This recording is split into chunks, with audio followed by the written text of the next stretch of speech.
தமிழக அரசு சார்பில் பல்வேறு மானிய திட்டங்கள் செயல்பாட்டில் உள்ளனர். அவ்வகையில் தற்போது உலமாக்களுக்கு இருசக்கர வாகனம் வாங்குவதற்கு ரூபாய் 50,000 வரை மானியம் வழங்க தமிழக அரசு உத்தரவிட்டுள்ளது. இதன்படி வருகின்ற ஜூன் 30ஆம் தேதிக்குள் விண்ணப்பிக்க வேண்டும் எனவும் தெரிவிக்கப்பட்டுள்ளது. இதற்கு முன்னதாக உலமாக்கள் இருசக்கர வாகனம் வாங்க தமிழக அரசு சார்பில் ரூபாய் 25,000 வரை மானியம் வழங்கப்பட்டு வந்தது. இந்நிலையில் தற்போது இந்த மானியம் 2 மடங்காக உயர்த்தப்பட்டுள்ளது. தமிழக அரசு சார்பில் ஏற்கனவே மாற்றுத்திறனாளிகள், பெண்கள் மற்றும் டெலிவரி வேலை செய்யும் இளைஞர்களுக்கும் மானிய விலையில் இருசக்கர வாகனம் வாங்க தமிழக அரசு மானியம் வழங்கி வருகிறது.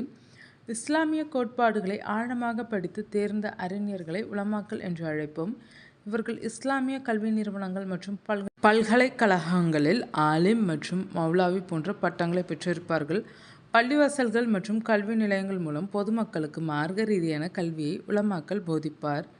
உலமாக்கள் வெறும் ஆன்மீக வழிகாட்டியாக மட்டுமில்லாமல் கல்வி, சட்டம் மற்றும் நீதித்துறையின் தூண்களாகவும் திகழ்கின்றனர். சமூகத்தில் இவர்களின் பங்கை போற்றும் விதமாக தற்போது உலமாக்கள் இருசக்கர வாகனம் வாங்குவதற்கான மானியத்தை ரூபாய் 50,000 உயர்த்தி முதலமைச்சர் விஜய் தலைமையிலான தமிழக அரசு உத்தரவிட்டுள்ளது.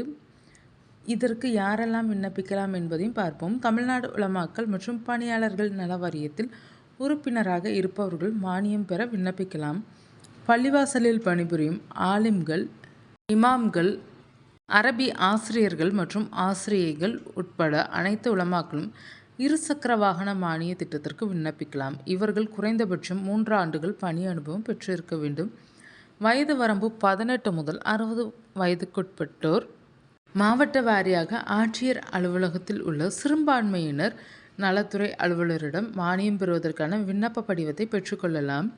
தேவையான ஆவணங்கள்: ஆதார் கார்டு, ரேஷன் கார்டு, உலமாக்கல் நல வாரிய உறுப்பினர் அட்டை, மாற்று சான்றிதழ், ஓட்டுநர் உரிமம், வங்கி கணக்கு புத்தகத்தின் நகல், பணிச்சான்றிதழ், பாஸ்போர்ட் அளவு புகைப்படம்.